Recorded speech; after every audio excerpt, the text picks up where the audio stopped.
Hey guys, Joe here from Creative Piano Academy, and if you've ever wondered what all those notes are on the piano, then this video is going to be perfect for you.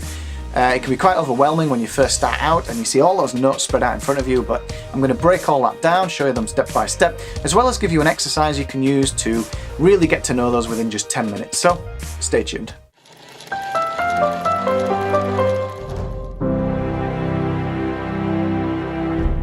Hey guys, on this channel I post simple and effective techniques to get you playing better piano and having way more fun with it. So if that sounds good to you, you know what to do. Smash that subscribe button now. Let's get going. So the first thing we need to look at are the 7 basic notes. So what I want you to do, sit in front of your piano like this, go directly into the middle, and you'll see 2 black keys clumped together like this, okay? Once you've found these 2 black keys, it should be obvious where they are. They're the 2 keys that are bang smack in the middle of the piano. I want you to go 1 note to the left here, down to this note here, this white note. This is called middle C, okay? And that's quite important because middle C is the note which, not all the time, but generally speaking, below that we call the bass, and above that we call the treble, and it's a nice general starting point on the piano. So once you've found that C, watch this. These are the 7 basic notes. We've got 1, 2, 3, 4, 5, 6, 7. And now notice when we get back to this top note here, this one is the same as this one. Now look at the pattern, okay? We've got 2 black keys here, 3 black keys here, 2, 3, 2, 3. So what's happening is we've got this basic pattern, okay, and then it repeats up the piano and it repeats down the piano like this. So we've got these 7 notes. These are the same as these 7 notes, they're the same as these 7 notes, etc., etc. So what are these notes? We're going to start with the C, and then all you need to do is go up 5 letters of the alphabet from C. So we've got C, D, E, F, G, okay? C, D, E, F, G. And then we go back to the beginning of the alphabet, A, B, back to C.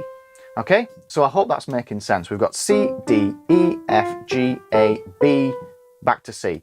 So one thing that you can absorb over time is the pattern with these 2 black keys and these 3 black keys. Here, these 2 black keys, C, D, E, okay? C, D, E surrounds these 2.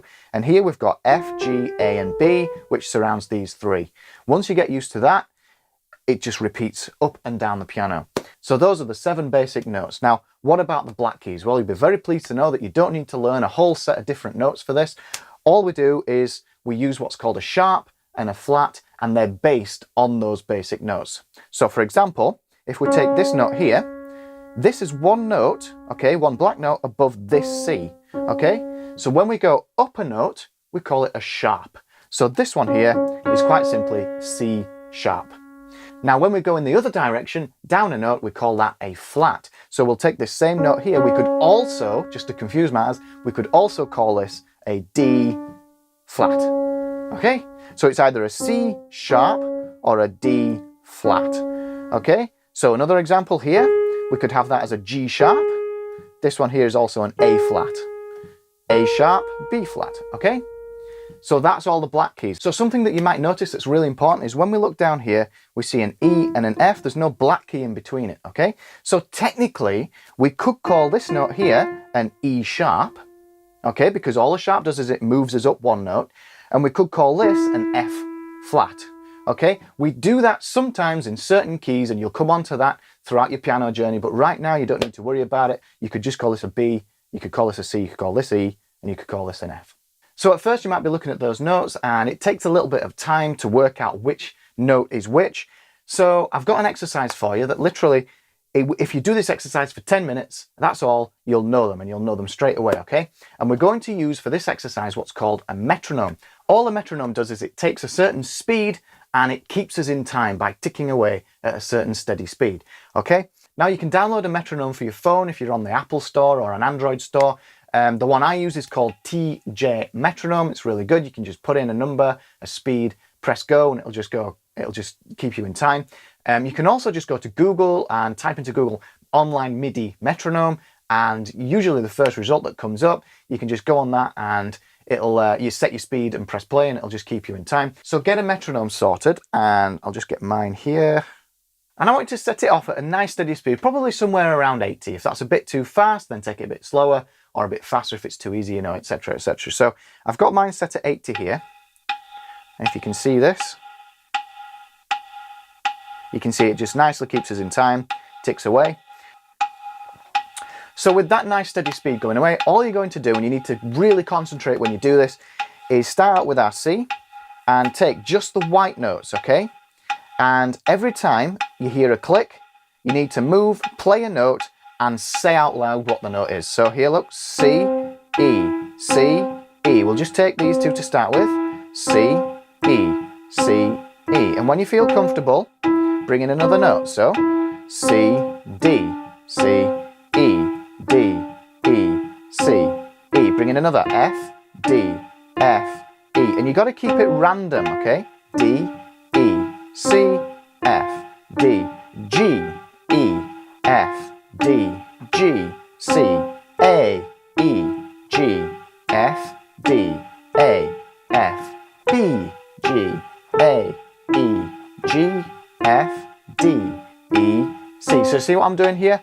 All I'm doing is I'm taking these notes at random to a certain speed. And what the metronome's going to do is it's going to make sure that you keep having to think quick. And that's what's going to make sure that you kind of download the notes into your head, okay? So there's all sorts we can do here. We can speed it up, we can slow it down till you're comfortable, but also we can bring in a second octave. Okay, so what's an octave? So I've told you we've got our C, D, E, F, G, A, B, and then back to C here, okay? So this C here is what we'd call an octave above this C here. Oct, it means 8, okay? So it's 8 notes above.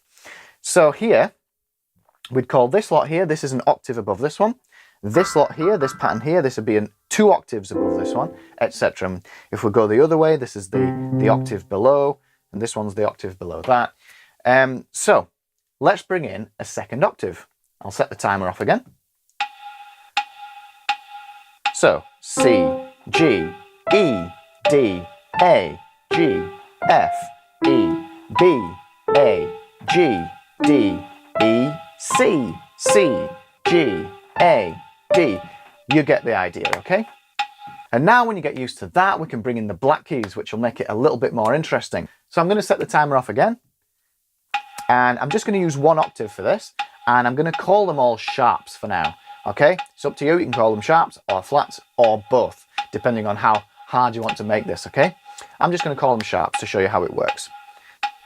So here we go. C, F, G sharp, D sharp, A sharp, G, D, F, G sharp, C sharp, A sharp, F, G sharp, D sharp.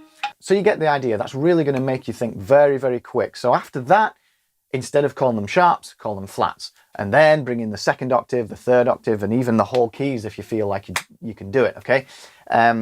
Make sure you're comfortable. Make sure you're comfortable at the speed, and then slowly start speeding it up until you can really just think very quick and you know exactly what the notes are. Now, if you do this exercise for 10 minutes, you'll know what all the notes are, okay? If you keep doing it a few times after that, giving yourself short breaks in between, you'll know the notes like the back of your hand in no time. So, have a go. Hey guys, thanks for watching. I really hope you got something out of this video, especially if you're just starting to play the piano. I've actually put together a guide sheet for you now. It goes over everything from the video, as well as gives you a few extra diagrams, and it goes a little bit more in depth into music theory, so it'll really help you out. You can click the link in the information box below, or the card. You can print it out, get it up on your iPad, etc., whatever you want to do with it. So grab a copy of that. Now, if you like this video, don't forget to give it a big thumbs up, and also subscribe to the channel for more videos like this. Now, over to you. I wanted to make a video covering the basics for you if you're just starting out playing the piano. So if that's you and you're just first starting out, what's the one most important thing to you that you would like to learn first on the piano? Let me know in the comments below and I'll see what I can do. Till next time, keep practicing.